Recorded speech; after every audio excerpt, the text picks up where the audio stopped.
question, they were the aggressor tonight. I thought the difference, at least early, was I thought they, knocked down some shots. We obviously struggled to shoot the ball.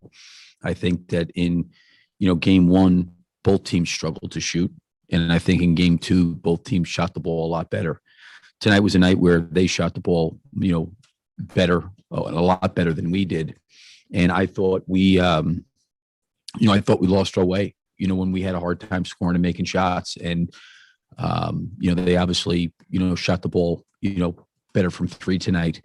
And I think when that started happening, I thought we had way too many breakdowns on defense. And obviously we got to be better, but I mean, that's what I've always talked about with teams that have won championships and have been through what they've been through. Like, there's not any situation, they know how to respond. And, coming out of the first two games of the split and us winning game two, they're going, regardless if Chris Middleton's playing or not playing, it would have been the same team, in my opinion, just with that experience and just their mettle, their fortitude, that kind of stuff. So it was, I think for some of our younger guys, hopefully a good learning experience of what it means to go to another level, because I thought they went to another level and we did not. Bill, what do you think of the shots selection? It looked like a lot of jump shots for you all tonight. I thought we did get downhill some. I think what happened was they really sent a lot of people to the rim. And I thought, at times, when Lopez is down there, Giannis is down there, those guys are hard to finish over. You have to make the extra pass, and, you got to be able to, take some open threes. I think there was some times actually we drove in there and probably should have passed it when we did try to finish. But, look at the tape and figure out where we can get better. But I think with the way they're going to help, you're going to have to spray the ball out, because you're just not going to be able to get all the way sometimes to rim. And when you get to rim with their size and length, you've got to make good decisions when you get in there. Was this the best they've been defensively in the series from your perspective? I thought they were the aggressor tonight. I thought they were the aggressor. I've said this, coming into the whole, they've always been an outstanding defensive team. They've been very good defensively. But I thought they were the more physical team. I thought the first two games, we physically, I thought, competed really well. I didn't think that we competed physically as well as we needed to, but I did think they took their physicality up from games 1 and 2.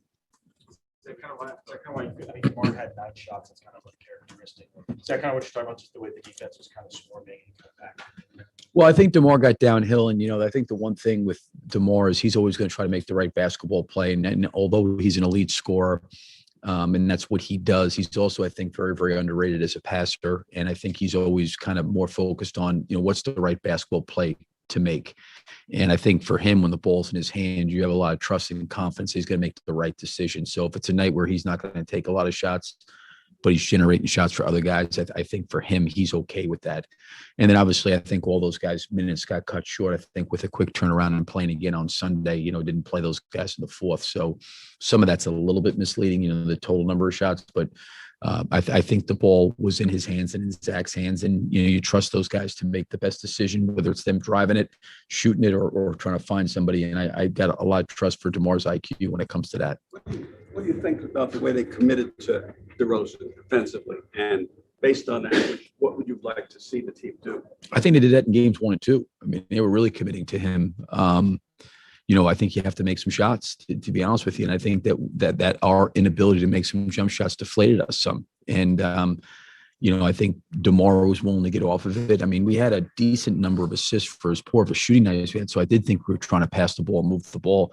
But when they're kind of packing the paint, we're going to have to take some of those shots. And, I think that they were very aggressive with DeMar. Listen, in game 2, they started trapping him. They were up after him. They were aggressive. They didn't really trap him tonight at all. They trapped him the last 6 or 7 minutes of the game. Too. They didn't really trap him at all tonight. It was more when he did drive, they certainly were sending help. But I think they would. That's how they play defense. They're very help orientated in a good way. It seemed like they were almost making a statement. He's not getting 41 again. I mean, maybe. I thought DeMar got some fairly decent looks to start the game. They tried to direct him to certain areas of the floor. They tried to show a crowd on him. But listen, the shots that DeMar made when he got 41, I think if you ask those guys, they would say they were hard shots. Yeah, they were tough shots. It wasn't like DeMar didn't get 41 in game 2 on wide open jump shots with nobody near him. I mean, there was guys hanging all over him when he made those shots. I think when DeMar doesn't feel like he's got to a spot or a good rhythm, he's going to probably more often than not get off of it and pass it. But I think when he sees a crowd, but I think at times he was able to get to his spots and felt comfortable taking some of those shots last game. Toward the end of the third quarter, how did you think he looked and how did he feel? He wanted to go back in the fourth. So I'm assuming he was fine. He didn't say anything to me about it. So I didn't hear it, but he wanted to go back into the fourth. What would you like to see? And, obviously, you just finished, but going into game 4, what would you like to see based on what happened here? I really want to watch the tape, Sam, just to see, a little bit more. I mean, I've got my own personal opinions of what I think sitting there and watching it. I think sometimes without watching it, you say things and you end up coming back having to correct yourself. Again, I thought, listen, they got off and they shot the ball well. Allen made shots, Portis made shots, a lot of those guys made shots, and I thought we had fairly decent looks to start the game. We didn't really make very many shots, and give them credit. They played very good defense, and I've always said this, they're a very, very good defensive team, and they've been that way, the entire season. We've got to figure out a way how to learn from this. I do think there's a huge mental component to this, in my opinion, in the playoffs. Like when you go through game 1 to 2 to 3 to 4, there's different things that happen mentally. And I think for a lot of our guys, this is a new, and as much as you talk about the fact that you split in Milwaukee and everybody feels good, I knew and felt like you don't win an NBA championship with this group with the inability to respond. And, as much as you try to prepare for their response, everybody talked about Chris Middleton being out. And I love Chris Middleton. He's a great player. He's an important piece to their team. I'm not taking anything away from him. They were still going to raise. And maybe it was because Chris was out, they were going to raise it.